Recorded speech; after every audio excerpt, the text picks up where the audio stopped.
Hey, what's up everybody? It's BDF44 coming at you with another video. So, this is one of those videos where I'm trying to process the trade that I just heard. It's not a massive trade at all, but it switches some things up on these teams.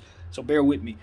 We have Josh Richardson from the Dallas Mavericks going to be headed to Boston for Moses Brown. Moses Brown, a player that you've heard me talk about a lot.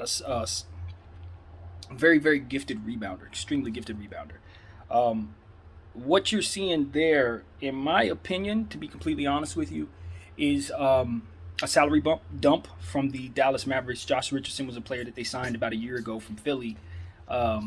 Didn't work out. They took some steps backwards. I think that was a trade, actually.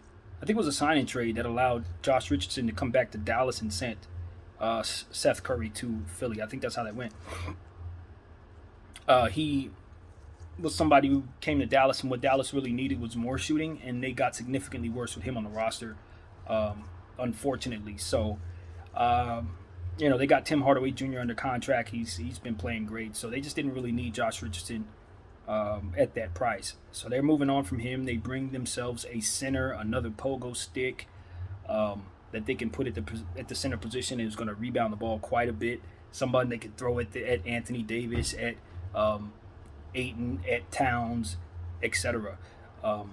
And someone who they can grow in their organization, someone who's not going to take any shots whatsoever away from Luka Doncic and Tim Hardaway and the other pieces that they have whatsoever. And he's just going to rebound the ball and block shots like a madman. A real defensive presence. I like Moses Brown, man. I'm telling you, I like that kid. And I just feel like he's getting passed around a little bit just because of his offensive ways, the ways that he doesn't have. His limitations is what I'm trying to say to you. His offensive limitations are ultimately what's keeping him from kind of landing with the team at this time. But once they get him in to Dallas, I think they're going to fall in love with him. He's going to slip right in, especially if they're moving on from guys like Maxi Kleber and Dorian Finney-Smith. Those type of players are going to be slipping out, and that allows for Moses Brown to do what he does, rebound the ball quite a bit.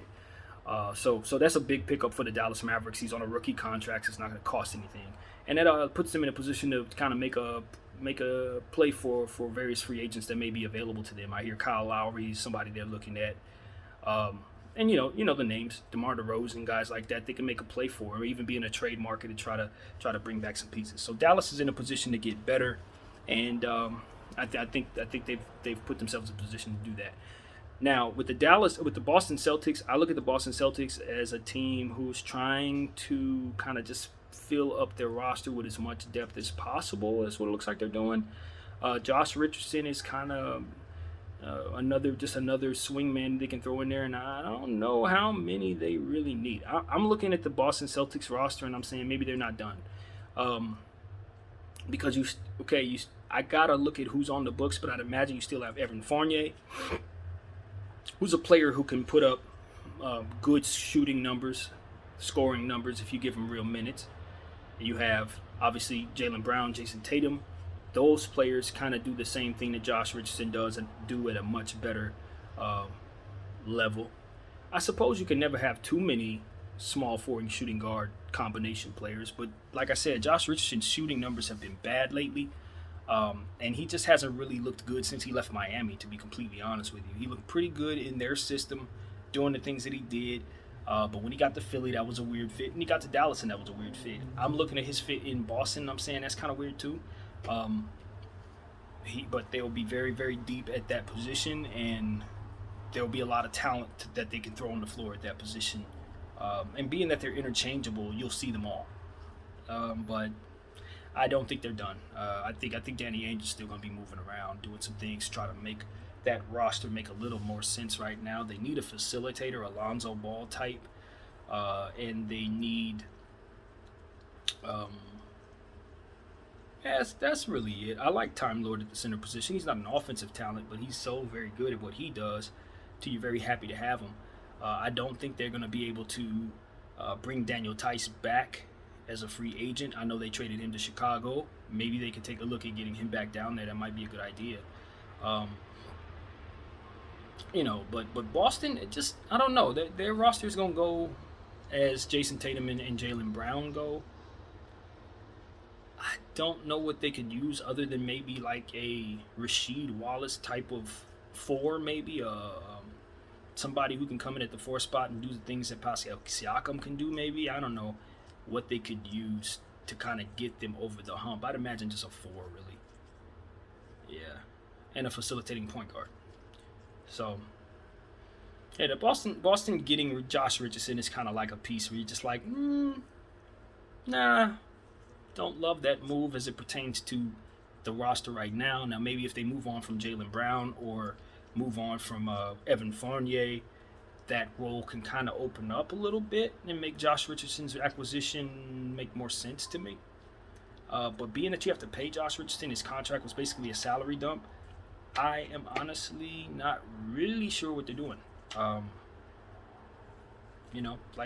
Depth is great, but Evan Fournier is the guy that I would want coming in instead of Josh Richardson for shooting purposes. Now, of course, that's two different positions for Jaylen Brown. The 3 and the 2 spot are two different spots. So having a backup for each of those spots makes sense, and that's what they have right now in Evan Fournier and Josh Richardson. So what you can say is the Boston Celtics bench is going to be really good if they keep their roster the way it is. That's what I can tell you.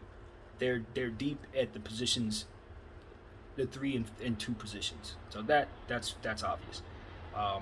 Marcus Smart is still in the mix. They just brought in Chris Dunn. They still have Kevin Pritchard. They're deep. Now those are non-shooting point guards. None of them are stars. None of them are facilitators. But 2 out of 3 are very good defenders, and I think Kevin Pritchard is somebody in this league. It's just going to take some time. Their center position's a little thin. They got rid of Tristan Thompson, brought back Moses Brown, and of course just sent him out in this deal. So without really being certain of what other options they got, they need a center, backup center, or even a starting center in front of Time Lord. I don't know. Whatever you want to do there. So that's what I see there. Boston's situation looks a little incomplete. Looks like they're doubling down on some positions that don't really need to be doubled down on, and I don't love it. I'm not gonna even front. I don't love it. I think that Moses Brown made more sense to have on the roster. He didn't cost anything. He was a center that you can bring in behind Williams, Time Lord, and kind of do the same things that he does.